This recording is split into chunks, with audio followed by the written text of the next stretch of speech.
We've got some fresh new young talent doing some things that I know you haven't heard before. 1, 2, 3, listen. Welcome to Finances, your home for all things financial, investment, money and lifestyle. Hosted and curated by the very talented team of certified financial planners, Burke, Britton Financial Partners. This is the Finances podcast. We're joined today by Andrew Clyne and Simone Shannon, who are directors of Ascend Accountants. I'm also joined by my usual co-host, Ben Kemp. So Ben, Andrew and Simone, welcome all to the podcast. Thanks, Joe. Thanks for having us. No worries. Now we've kicked off with all things parenting. I know, Andrew, when you sent me the list of things you wanted to talk about, I think the last thing you said was, can we talk as little as possible about tax and accounting? So we'll do our best. I'll give my little brief on Ascend Accountants, and then I'll hand over to yourselves to give us a little bit of a background. The other thing we always like to do in these podcasts is understand a little bit more about yourselves. So we've crossed paths with you guys over the course of the last, what would be 12, 18 months, yeah. Ben? Yep. And you guys are relatively new in the accounting space from a business point of view, but you've both been in and around accounting and advisory for some time. So we're excited to talk to you today. Let's start with Ascend Accounting, and then we'll backtrack and talk a little bit about you each individually. So who wants to start? Simone, Andrew, tell us a little bit about Ascend Accounting. I'll start. Yeah, Simone and I met, probably about 4 or 5 years ago when Simone started working in an accounting firm I was at.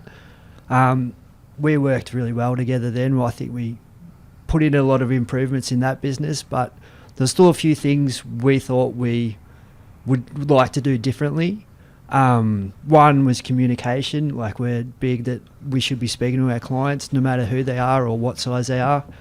And the other thing is just being transparent about fees and any obligations they have. If they've got outstanding stuff, we'll nag them to make sure they sort of up to date, so their clients are fully aware where they stand with their obligations, what fees they're going to cop from us, and just all that kind of stuff. So that's why we kind of decided to go out on our own.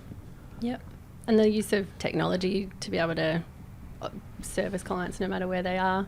They don't need to be Geelong based. It's great to do the face-to-face, but it doesn't necessarily have to be that way, which is good because we're going to get a broader reach. Yeah, it's funny that communicating with your clients is a unique proposition, but it kind of is. Yep. Because in our experience with accounting practices and accountants over the journey, our number one complaint would be a lack of communication with clients, and we share lots and lots of mutual clients with accountants. We're not an accounting practice ourselves, but relationships, we bang on about this all the time, I know, Ben, but relationships are the key element of our business, and also the key element that we like to see in businesses that we partner with or we have a relationship with.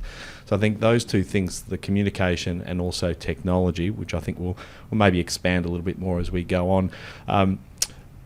Let's go back now, and at the risk of us spending too much time on this, there's a pretty thick connection between all of us here with the Wimmera. Now, as I understand it, Ben's from Horsham. My family all comes from Horsham. We've got, I think, Simone, Warwick, Nabil, and I grew up in Horsham as well. So maybe let's go back as far as you want to go back to where you grew up, and eventually what led you to Geelong and Ascend Accountant practice that you're in right now. Go, Simone. My parents moved to Warrnambool in 93 and bought the news agency there and owned it all the way through till, I've had a blank now, until 2019, 2020. Did you do the books for the... I didn't. No, I didn't, actually. They had a really good accountant up in Melbourne that was with them forever until they retired. Might have had you working the books as a 5-year-old or something like that. I was definitely on the payroll. Yeah. I love to serve. Went to school, grew up in Warrnambool, and then ended up going to high school in Ballarat. My parents only moved down to Teesdale just before COVID when they sold. So a lot of experience in watching, a lot of insight into watching them with their business and, yeah, the way that they grew it and what they did. Did your parents follow you, or did you follow your parents down this way? They followed me. Okay. They followed the kids. Okay. I would more so say. But yeah, it was really, to be able to grow up in a country town, obviously a lot more freedom, and it was really good. I enjoyed it. Watching them grow that business and having that insight, which you wouldn't usually have, was, pivotal in doing our decision. I think it's been really helpful. Now, you ended up in accounting, but as I understand it, you could well have ended up in some sort of professional dancing career. Is that right? To ask about the scholarship. Yeah. So you've brushed over a whole heap of interesting things. Number one, that you were a professional dancer, and I wouldn't go that far. Okay, and that you finished your bachelor degree in Sweden of all places. Is that right? I did part of it there. So when I went away to school, you got the low hanging fruit, and so I did a dancing scholarship and was awarded that, which was pretty funny because I'm the worst dancer you've ever seen. Ask my husband. Shocking. So you don't need to have any talent to get a scholarship. No, but no one else is going for it. They had to give it to smart. someone. Yeah. What type of dance we talking? Contemporary dance? A bit of tap, a bit of jazz. Oh wow! Yeah. Look out! If you've ever seen me on the dance floor, it's not good. Stand away. And I did uni in Ballarat as well. And then did 6 months in Sweden on sort of an exchange thing. And it was really good to have that. I did a double degree of a Bachelor of Business and HR with marketing and law as my minors. So it was an exchange degree. How did that work? So it wasn't, it's called an exchange, but just the uni has the exchange. So I go live on campus and participate in uni there, and then they have the option to have somebody back at Ballarat University do the same thing, but you don't personally have the exchange. Okay. It's part of part of Ballarat Uni. So it was really good in Halmstad, Sweden. Yeah. Yeah, it was fun. And so after returning back from Europe and deciding that dance wasn't for you, when did you end up in Geelong? So I think I had, just after I finished uni, I started my first job here in Geelong with an accounting firm, and I was with them for just over 7 years. And then my husband got a job in Ballarat, so we moved back to Ballarat, had our babies, and then decided we wanted to come back to Geelong. So we moved back here 4 or 5 years ago. Yep. And we talked about it before we started recording. You've got some kids. How many do you have? So 2, and then 8 and 6. Okay, great. Prep and grade 2. Awesome. Yeah. Andrew, let's jump over to you, mate. I'm not sure whether you have any dancing proficiency. Definitely not. No? Okay, let's talk about what you did as you were growing up in Horsham. And obviously I wasn't born in Horsham, but moved there when I was 5. Where were you born? I was born in Sale, Gippsland. Okay. Dad was a teacher, so he sort of moved around until I was 5, and then he got a job at what's now Horsham College. And he was there. Did you go there, Ben? Yep. You did? One of their brightest students. Really? Scraped through. Yeah, and he worked there for, 18 or 20 years or something like that. What did your dad teach at Horsham? Accounting, economics. So Dad's had a pretty heavy influence on your career. Yeah, he did. Kind of nudged me towards it. I didn't really know what I wanted to do. I liked business, so I was sort of I came to Geelong for uni, doing a commerce degree, and after my first year I don't really know what I want to do, and Dad just sort of said accounting's pretty good for jobs, so I did that. And then I was down here for uni, finished that. I moved up to Melbourne, worked in Melbourne.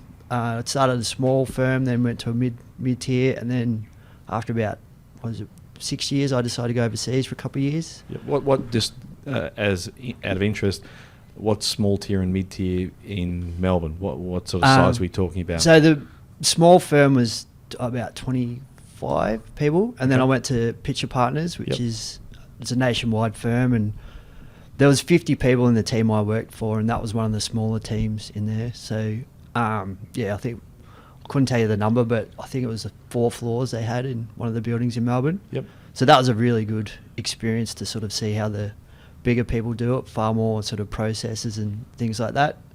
And then moved to London for 2 years and I got out of public practice and started doing work sort of management accounting. Had a few jobs over there. I landed right at the start of the GFC, so it took me a long time to get work. Luckily, my wife is a physio, or she was a physio, so she had no troubles getting to work. So I was a bit of a I sort of looked after for a few months. I did a lot of running and stuff like that. But yeah, then when we got back to Australia, kept working in management accounting. So I worked for some big listed companies. And then sort of, my last little stint was I was working for Cricket Victoria, which was an awesome experience. Met some really good people. It's sort of funny, you're sort of seeing these people playing the Big Bash, and then you're sort of walking around the halls and having chats with them, like in the hallway, Cricket Victoria. So that was, I like cricket, so that was awesome for me. You play cricket yourself? I used to a long time ago. Not very good. I was good at the social part, but not so good at the cricket. But yeah, there was a lot of perks there as well. So yeah, I got to go to the three-peat of the Hawks grand final. Oh, nice. I'm a Hawks man, but yeah, we got to sit in the members for free, so that was pretty amazing. And then so we moved back to Melbourne. We had our kids. I've got 3 kids. How old are the kids? 9, almost 7, and 4. Okay. And my wife and I, she's grew up in Wallan, so north of Melbourne, and we always said we didn't want to necessarily bring kids up in Melbourne. So yeah, when Tom, my eldest, was about 18 months, we decided to move down this way. And then so I was still commuting back to Melbourne for work, which was hard with a baby. So I started looking for work down here, and then through a Horsham connection, I got onto my old firm, and got back into public practice there. Did you like switching back, or was your preference to stay in the management stuff? Can't ask him that. He's locked in now. Locked in. At the time, what did you think? For a long time, I thought that's where I wanted to stay, but I've actually really enjoyed coming back. When I went to that small local one here, I sort of got to do pretty hands-on with some clients and got to do some advisory, which I really do enjoy. Yeah. So I'm pretty happy. Like, I don't necessarily have a big leaning one way or the other, but I'm pretty happy where I am now. A lot of people don't do both. Like, a lot of people don't cross, do they? Like, no, there's a lot of people start in public practice and then sort of get to sort of like, you've got your CPA or your CA qualification, and then they'll jump out. There's not many that move back. And so the other way around, I don't know anyone that's started management, gone back the other way. But I'm the only one that So for the benefit of the listeners out there, explain the differences between the two. Yeah, so working like in a public practice that I am now, so we're sort of working with clients doing tax obligations, business advisory. So I've got a lot of clients and help in sort of various different ways. Whereas management accountant, I'm the accountant for a company, and I'll sit there and sort of do like monthly reporting for them. They've usually got a board they've got to report to on a monthly basis, so I'll do all the board reports for the financials, and then just sort of looking up after their individual needs of that one company. Now, before we jump back into the accounting, you also had you could have gone a different way, I believe, if your dad hadn't been such a heavy influence, you potentially could have been a scuba instructor. Is that right? No, not that far, but yes, I've done. It's been a long time now, but yeah, in my travelling days, I did get my PADI license and have done some pretty amazing dives around the world. You mentioned one. In your notes, I can't remember it. It was a pretty amazing dive through a cave or something. On the way back to Australia, my wife and I were travelling through Central America. Yep. And in Belize, there's a blue hole, so it's probably about a 2-hour boat ride off coast, and it's just this. It's like I forget what made it, like a volcano, which is just like it drops down straight down. It's just like this, a cave. So we dropped down to 40 metres, which is you don't really do, and then sort of slowly swam back up through all the stalactites and stuff like that. And there was a couple of sharks that followed us for a while. Not dangerous ones, but that was pretty amazing doing that. They're all dangerous. They're all dangerous. Yeah, that has me packing my pants. swimming with sharks. 40 metres, that's pretty deep, That's isn't a long it? way. Yeah. It's believed, so the rules were a bit loose because my license didn't allow me to go. I could only go to 30, but they said they'll take me to the next level. Yeah. Oh, that As a sounds safe. How long does it take you to get up from 40 metres? Because obviously you've got the slow. bends or... Yeah, you've got to do it pretty slow, and then you sort of have the safety stop a few metres below. But yeah, because you're deep, that far down, you go through your oxygen a lot quicker as well because it condenses, so there's less there. Yep. So I think it's a long time ago now. Maybe it was a half an hour or 40-minute dive. So Do you reminisce about those days? Like now that the two of you, you've got your 5 kids between you, not together, but obviously 5 kids between you, and you've got this relatively new accounting practice. How do you both manage work and also, your hobbies? Do the hobbies still exist, or have you had to ditch them in the last couple of years to focus almost exclusively on the business and family? Well, I'm quite selfish, so I've just come back from 10 days in Thailand without the kids with my husband. So Who looked after the kids? Mum and Dad in Teesdale? Mum and Dad Yeah. and my husband's parents. We've got Great. fabulous in-laws. So I think it's important to take time out from work and other obligations if you can. It definitely, I'm feeling refreshed and a bit jet lagged, but refreshed. So that's really important to do that. But it's just, making the time. So other than travel, what other hobbies are you managing to fit in and around work and kids at the moment? Oh, not too much for me. Probably, I used to love running, but that's been a little bit, probably haven't done too much of that this year with the business. No dancing? Growing. No dancing, no. Trying every Saturday night, but no. What about you, Andrew? No. You getting in the water? You doing any scuba, or you got any other hobbies? I go to a lot of gigs. My wife rolls my eyes at me every time I say I've just got tickets to this. I've got a couple of mates did see in that. Geelong that love their gigs. Chili Peppers, Everclear. I saw a couple of bands from my era there. Yeah, this year's We were been both amazing. So there's been a lot. This year's been amazing for a 40-year-old man. Yeah. So out of all You of going those, to Blink next year? Is that sort of your... I'm not such a blink, but I was at Pumpkins at Cry Castle Yeah. a few weeks ago. That was amazing. Jane's Addiction, I saw yeah, as well. Yeah, they were good. We just did a clean out at my mum's place where I store some stuff, and I found all of my CDs, and my eldest daughter has grabbed them all, and all of those bands that you went and saw, she's loving them. It's Oh, all really? back in now. Yeah, it's all back in, and she was listening to Chili Peppers last night. I said, they're nearly 60. Yeah. You're listening to guys who are nearly 60, and the kids love it because the music today's crap. Isn't that right, Ben? I'm with them. I went to Chili Peppers. It was awesome. But, Yeah. We were both at Everclear the other week. Both of us. Yeah. They were good. Oh, I remember Everclear clearly in Triple J Hottest 100. I think they had Heroin Girl was, I think, maybe Yeah. number one. Yeah. One Santa year. Monica. Yeah, Santa Monica. That's a great album. Yeah. Great album. So this business that you started now a couple of years ago, maybe let's talk about how you guys eventually, you might have intimated when we first started, but how you came to the decision to actually go into business together, into partnership, and start your own gig. was that something also that took a long time to build up to? Like it had been... Or did it just happen relatively quickly and naturally? It sort of joked about it a couple of times, going, "Oh, if we could just make our own decisions, that'd be pretty awesome." But it took us a little while to get there. It wasn't an overnight, spur of the moment thing for sure. Yeah, I think we were at lunch one time and you sort of made that joke or whatever. I think we probably both went away and sort of thought more and more seriously about it. And then maybe 3 or 6 months later, I think you brought it up again. Yeah. And then from there, it sort of just became a more and more serious conversation. And then, What were your biggest reservations in thinking about establishing your own firm? I'm an accountant. I'm conservative. Yeah. So- I think it's the unknown. You don't Yeah. know how it's going to go, where are you going to get clients from, how are you going to support the business and also your family.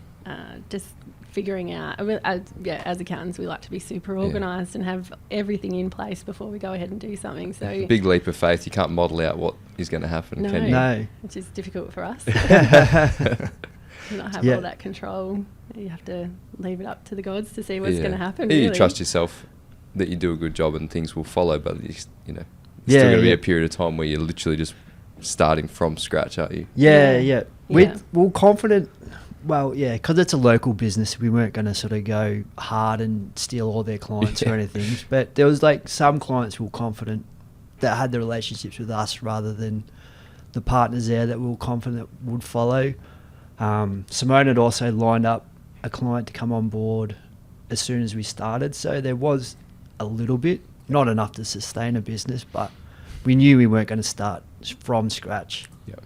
How long had you guys known each other before you had those discussions about joining together? 2-3 years. So, yeah, 2 years, I think. Okay, because it seems kind of unique. I mean, one of the biggest challenges in going to business with anyone is you have different personalities. Sometimes those personalities seem like they will mesh together well, and then once in partnership, we're at complete loggerheads. In terms of the personality differences between you, because it's a complementary relationship. Everything that we've seen to date sees you guys working particularly well together.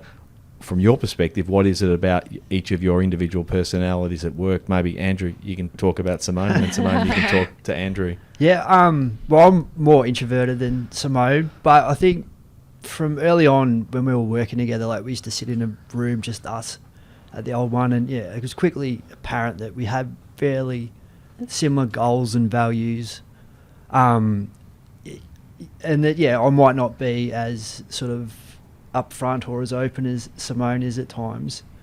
I think we're still relatively similar in a lot of the things that count. Yeah, different personalities, I think, it came down to our values, that we knew we had our values were aligned, we wanted the same thing, we're wanting to go to a similar place, that having that in common, and the way we wanted to go about it, the way we wanted to treat clients, the things that we put first were the same. Yeah. So the personality part, I'm So sure we annoy each other. But Does it make it hard when you think about growing the team?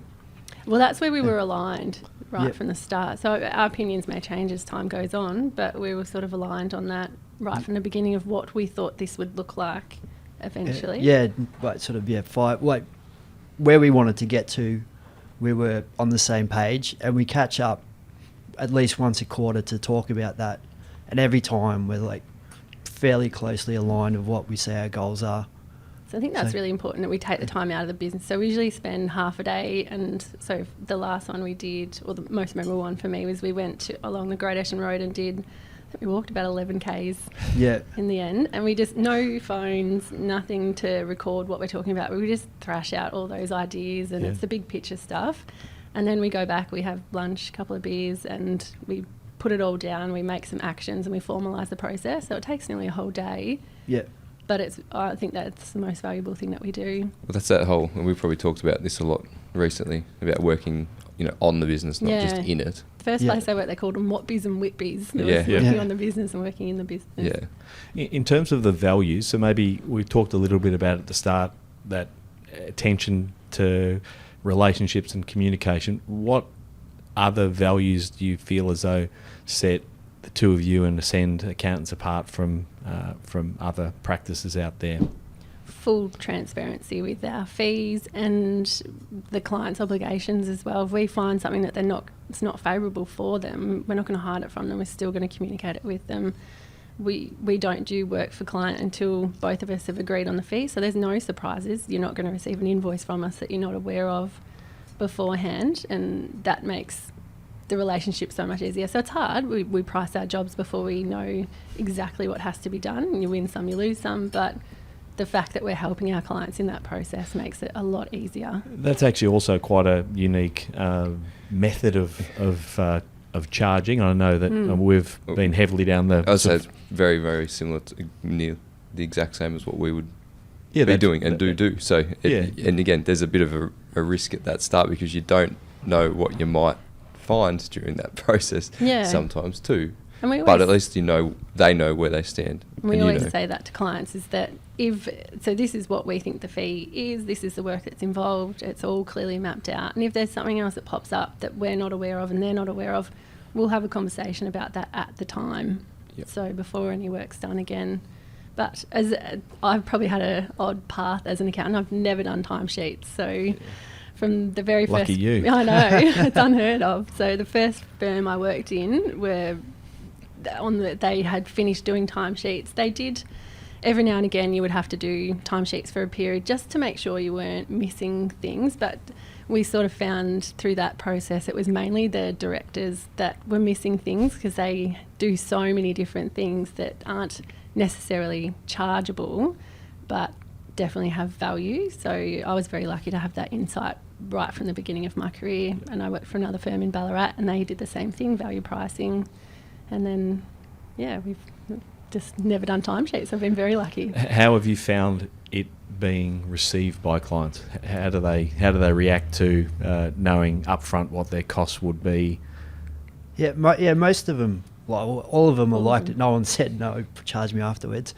But the other thing as well, I think that opens up that they're not scared to call you. Yeah. Because like you speak to a lot of them and they're like, if I call him, he's going to put the clock on and clock me off, even if it's like a 10-minute phone call. Whereas we have unlimited phone calls in all our proposals. And the idea is that they'll come up, if they have a problem or a question, they'll ask us, rather than get scared that we're going to charge them a fee and then go do something. And then we have to say, that's not great for you. It's going to, the tax consequences of that are not good.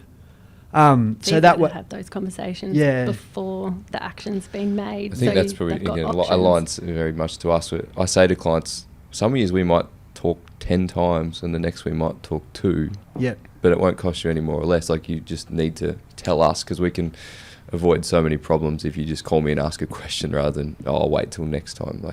Which is obviously what you were just saying there. Yeah, I think giving people clarity too up front, it's almost like any kind of business arrangement too. When you're having some sort of an arrangement or a partnership, you want to agree on the terms so that there's kind of no surprises and that you know what to expect.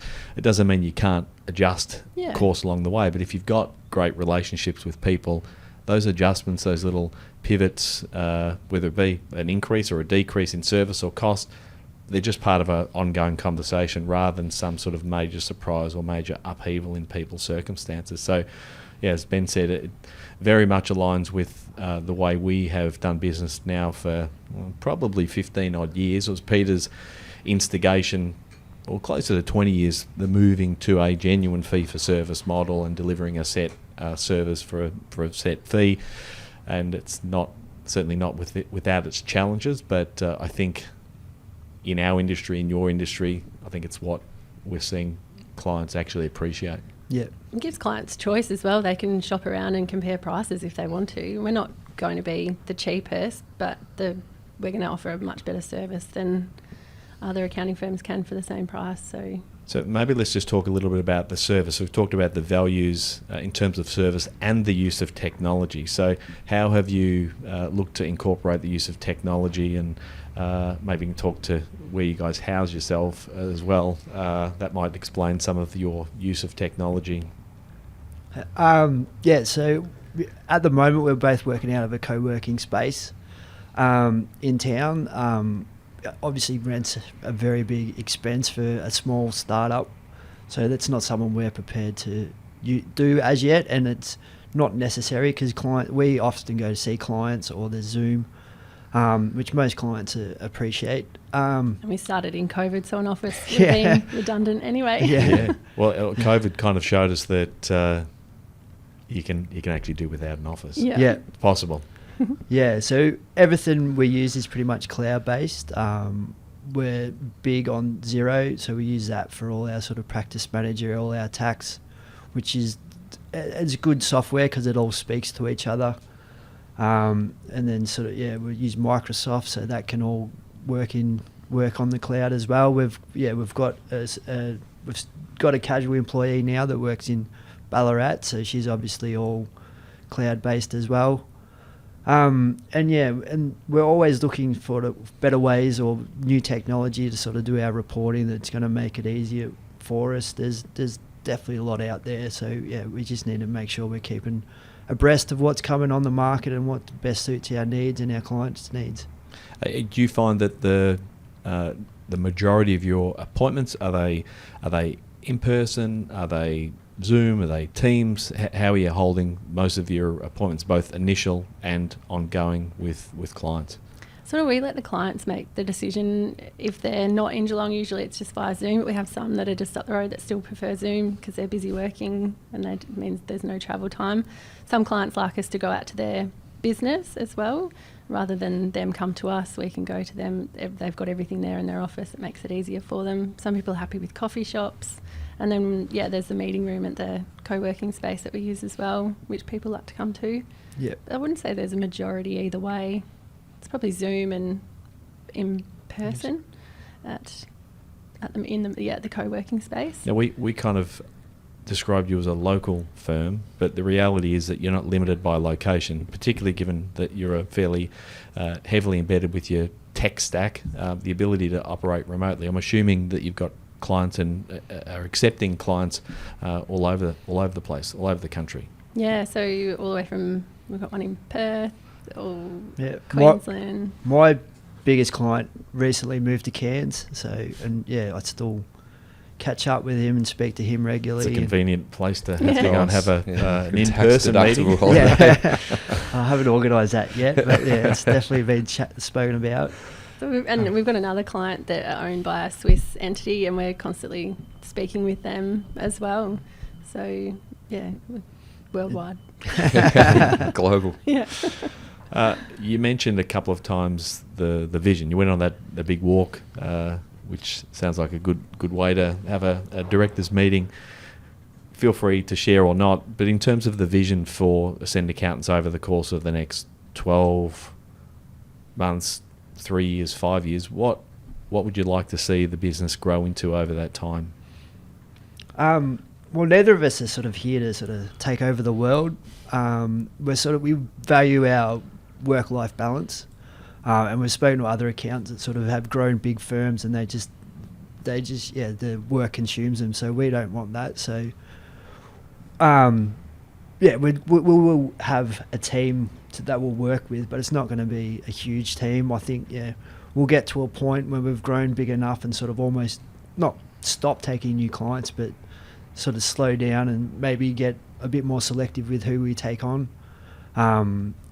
So for me, having that work-life balance where I'm not tied to a desk 60 hours a week, I'd still get to drop my kids off at sport, do pickups, take time for myself. I run a fair bit, so I don't want to give that up. I don't see the point of working yourself all day every day and then sort of thinking I'll start life when I retire. And the other thing is, I guess something that we don't want is to let clients down. So they get to a point where we cannot return the volume of phone calls and emails and have the meetings that are required of us, and we haven't ticked the boxes. But then you just compromise those relationships you've worked so hard to build. I went to a session yesterday. This was interesting. They said this was for financial planning, but it would be very, very similar. They surveyed, I can't remember how many thousand people that had left their advisor, and they asked them why, and 97% of them was because they didn't trust the relationship. Only 3% was because they were unhappy with their returns or the actual outcome of their advice. It was actually, I thought it would be tilted that way, but not that heavily. So if you compromise the relationship, then that's what people actually value, more so than ever in a world where we're disconnected at times. It's so true in the accounting world as well. I don't think we've ever had a client come to us and say, I didn't like my tax return last year, can you redo it and check it? It's always like, well, I can't get a hold of my accountant anymore. They just pass me off to somebody else and I don't know who to call now. There's so many people. We had a client the other day who's come across with us, and that was their complaint, is that they never knew who to call. It was always a different person calling them back. There was no trust in that relationship anymore once they decided to leave, which was, they knew they'd made the right choice once they'd made the move, but they'd had invoices from, and they were a timesheet firm, they'd had invoices from March. When they told them they were leaving, they sent invoices that dated all the way back to November last year. Yeah. And they're like, well, hang on a second, this doesn't make any sense. Yeah, I think that's one of the growing pains of growing a business is the point at which you lose that intimacy. And we've been there, so we had a fairly significant period of growth sort of around the GFC time, where we had acquisition of a couple of practices, and clients were not shy in telling us, listen, we're concerned that you're kind of losing touch.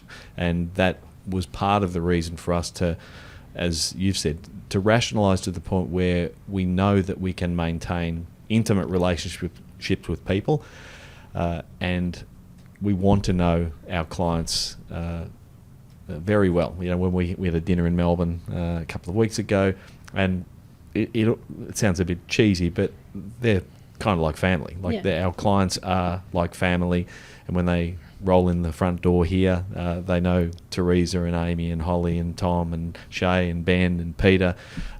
It's a very welcoming atmosphere, and as a business owner, that's something that I don't want to lose. And even as we do grow, I don't want to lose that. And that also flows on to, like I said, those businesses that we involve ourselves with, like yourselves, and having values and goals that clearly align. And then from a client point of view, they can see that. They see that continuity of care, and also what they get from us, they will actually get from yourselves as well, which I think is super important to your point, Ben. Yeah, and this morning I had a presentation to Aspire Lawyers, who you guys have, and again, it's a similar thing. You just get that natural fit where everyone works together, everyone gets it in the same way. It's all about client focus. So whenever you refer anyone out to anyone, you have to have so much trust. Yeah. And there's sometimes people ask for referrals to professionals, and I would just say no, because I might know someone, but I don't have that trust in them to do what they need, whether that be a tradie or, you know, often a insurance broker. Like there's some gaps in there where you don't have someone, so you don't refer. Like you don't just refer for the sake of it. You have to have massive amount of trust for that person. Genuinely care for your clients, you're going to make sure that they're looked after, not just ticking boxes. Yeah, and it does reflect very badly when you say, yes, I've got someone to send you to, and that relationship doesn't go great. It ultimately comes back and reflects on us, and that's why the last 2 or 3 years, Ben, we've had a massive focus on making sure that those professional relationships that we have with other professionals, we try to make sure that they're as intimate as they possibly can be as well, that we know that our values and our goals and the client care is aligned. So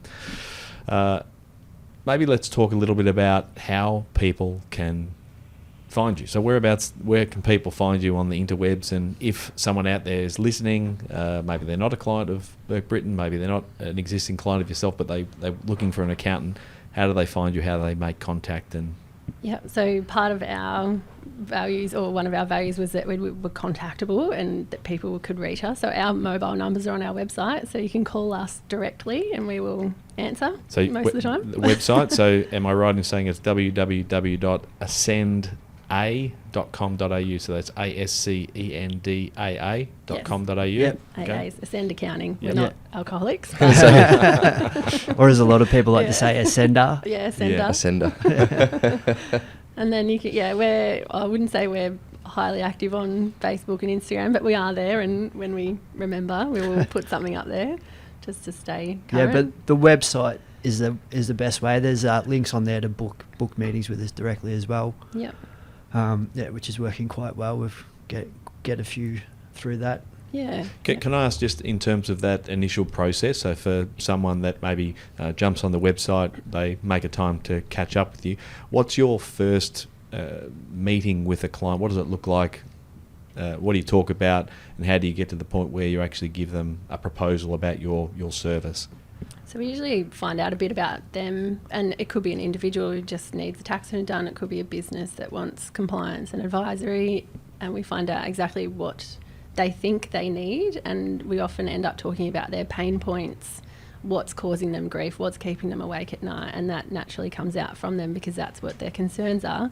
And then from there, we would just let them know the services that we offer and say we'll send them a proposal after we've got to know their business a little bit. So we always like to get to know them first. There's no point saying we'll do this, this and this for you and you've got no idea what's actually involved in their business. Yeah. And that initial proposal we'll send will usually include more services than what they may end up signing up for, but we'll just give them options and sort of let them know what it'll cost and what we can deliver for them. Like the old Goosebump books, you can pick your own adventure, Yes, choose yes. your own path. In terms of those services, you touched on a few of them. Maybe just for those that aren't familiar, like you talked about individual tax returns, bookkeeping, advisory. It's probably the advisory and even I think you talked about the sort of virtual CFO offering. Maybe those two. Most people know about bookkeeping services. They know about, they've had their tax return done. But for small business owners, those services, maybe talk to the business advisory and also sort of the financial officer service that you potentially offer.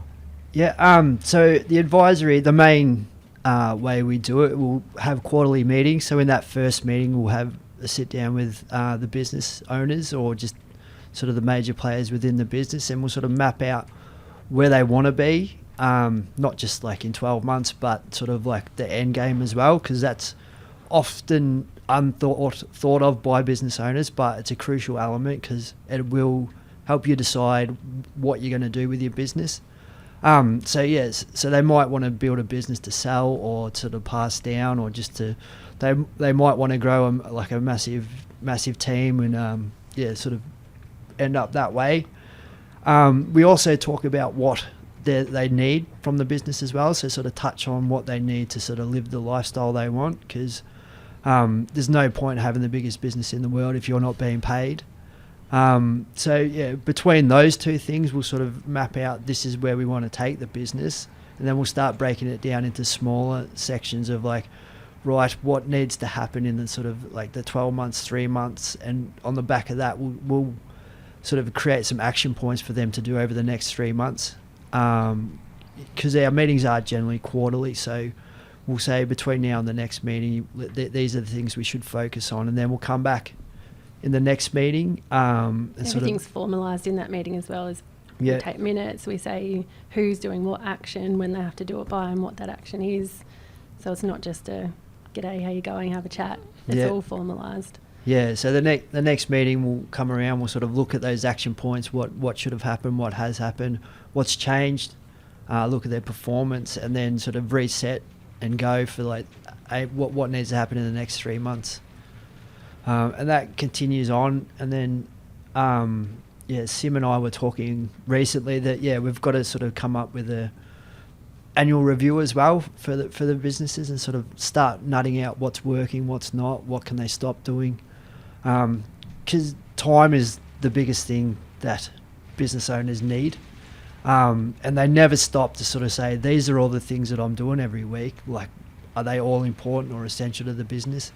And I'm sure most businesses are doing sort of like little things that they don't need to, or they can maybe outsource and sort of, get better use of their time and spend that on things that are either going to help their business or help them personally.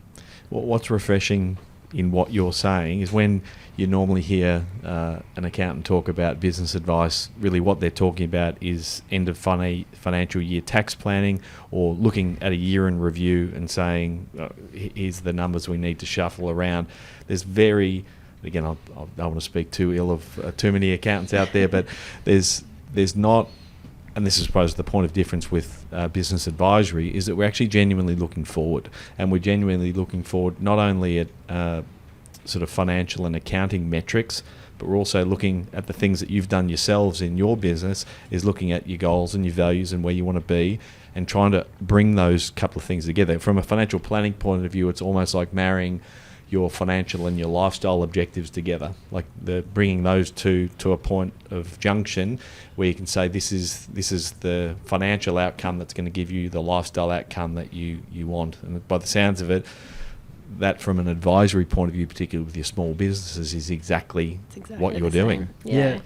And a lot of it is what you spoke about, Ben, having good relationships with other people, because we're not going to have all the answers. We're accountants. We can't give HR advice. You don't have all the answers? We don't. We've got most of them. Well, this is the end of the podcast. And we're not financial planners, and we're not insurance brokers, and we're not marketers.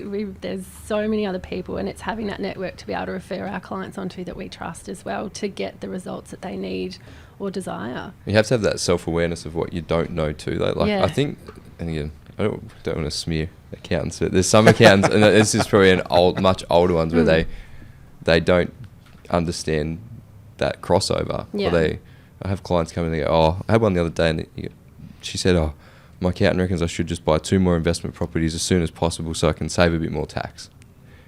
And so narrow-minded. And I was like, what do you mean? Let's take a step back. So why? What's the purpose? What are we aiming to do? Or another one that had helped her fill out she went in and said, I want to buy some shares in my super. And he printed out the form and helped her fill it in to switch half her super into a share fund, and she's 70 years old and retired. And you just go, where does, like... It's very almost transactional, isn't it? It's almost the inability to step back and like detach and have a helicopter view of and it takes time and it takes a relationship to do it, but actually step back and consider all the aspects that go into a person's circumstance. It's kind of sounds cheesy, but it's the way it is, and it's what actually is successful, and it's what clients actually enjoy. Yeah, like a lot of what we talk about at, say, tax planning time is how we can save tax, but we would always tell our clients, don't go and spend money just to save tax. You're not getting dollar for dollar back. So if you don't need anything, if it's not going to be beneficial, don't do it just to save on tax. That's a waste of money. Yeah, you this time of year you get a few phone calls from business owners saying, I'm going to go buy this equipment so I can get the tax write-off. And like, do you need it? And they're like, oh, not really, but I'll get the tax write-off. And you're spending money to save less. Yeah, it doesn't make sense. So I'm going to buy a more expensive vehicle because it's going to give me a greater tax deduction. It doesn't kind of make sense. Ben, you got anything else you want to ask of Simone and Andrew before we wrap things up? We've covered a lot. I'm trying to think of anything else we haven't talked about, and again, service-wise or anything you guys haven't touched on that you thought we might talk about. We haven't talked about tax, which has been pretty good. So that's tried to avoid it. So I think it just probably shows the evolution of accounting and probably laying into financial services in general now, that it's not just at the end of the year send all your statements in and get a tax return lodged. Again, there's obviously people who have very simple tax situations and accounting needs through to the really complex ones too. So you guys probably have a fair mixture of clients from really simple I returns through to big stuff. Yeah, so to go back to Jay's point earlier, the virtual CFO, so my main client, which you guys hear me talk about a lot, he's been growing significantly over the years, and sort of like his wife used to be involved in the business, and she used to get quite stressed about the cash flow and stuff like that. So to sort of make her life a lot easier, they started engaging us to become more involved in the business. So we sort of manage their cash flow now as far as the bookkeeping. So we go the step further in making the payments, and sort of every week we sort of go through his creditors list and sort of say these is what we should pay this week. Obviously he signs off on everything. But we'll actually go into the bank and make those payments for him. He calls me constantly. He called me yesterday. He's just won a massive project up in the Northern Territory. He needs some finance. So last night I was doing a cash flow forecast for him, just based off what's happening on this project, and he's going to send that off to the bank to get some working capital to finance his project while it's sort of kicking off. So that's like the upper. That's like the upper, and then you go right down to again basic individual returns at times. It's probably not returns. It's probably not your core business and probably not where you want to play, but there's obviously naturally always some of those people that are still attached. Well, thanks to the technology we have as well, some of those individuals, where it might be a couple of emails or something like that throughout the year. We've got an app there that to gather all their information, and sort of like an online questionnaire where they send everything in. So, so it's minimal effort from them as well. Yep. So they don't have to sort of come in or put time aside to come see us. So for those little ones, they can be quick, painless. Since we've started, we haven't had a shoebox come in, so it's been really good. Yeah, you've said that now, you've jinxed it. So. I'm a shoebox next year. So, Andrew and Simone, thanks for coming in. I know it was a little bit nerve-wracking jumping behind the microphones for what's nearly been an hour. Is there anything in closing either of you would like to say about your business or to any of the listeners out there? I don't know why this has come to mind, but we're finding a lot lately there's people that are so behind due to COVID in their tax returns and their tax obligations that, just to let you know, the ATO are now reinforcing fines again. Jump on, get in touch with us and make a start to we'll make it as painless as possible just to get everything up to date and tick those boxes. Yeah, don't bury your head if the ATO is knocking. No. It takes a long while to sort of get back from that. They're not being as kind anymore. Yeah, and I suppose, don't be scared to reach out to an accountant. Yep. They are there to help. If you don't trust them, change. Yeah, and changing it's not that hard. It is fairly easy to do, and you can have a little to do with that change as you want. Like, you don't even have to tell your other accountant. We can deal with all that. Yeah. But don't bury your head in the sand. Yeah. That's a good way to close out. Don't bury your head in the sand. All right, Andrew and Simone. Simone, keep dancing. Andrew, get back in the scuba gear. And we look forward to listening to round 2 and round 3 of this podcast in future months and years. So thanks again. Thank you. Thanks, guys. We hope you enjoyed today's episode. If you're keen to understand more about how financial advice could benefit you, follow us on Instagram, Facebook, and Twitter at Burke Britton FP, or Google Burke Britton Financial Partners. Check out our client reviews, testimonials, and make a time to meet one of our certified financial planners by clicking Book Now on our website. Thanks for listening. Any information contained in this podcast is of a general nature only. No account was taken as to the objectives, financial situation, or needs of any particular person. Therefore, before making any decision, listeners should consider the appropriateness of any information with regard to their particular objective, financial situation, needs, and seek independent advice from a licensed professional specific to their circumstances. All right, hit it. That translates to don't be a moron and act on what some random person says on a podcast. Take personal responsibility, do your homework, ask questions, and speak to an actual human that knows what they're talking about before you do anything. PP Financial Solutions Proprietary Limited, trading as Burke Britton Financial Partners, are authorised representatives of AMP Financial Planning Limited, AFS licence number 232706.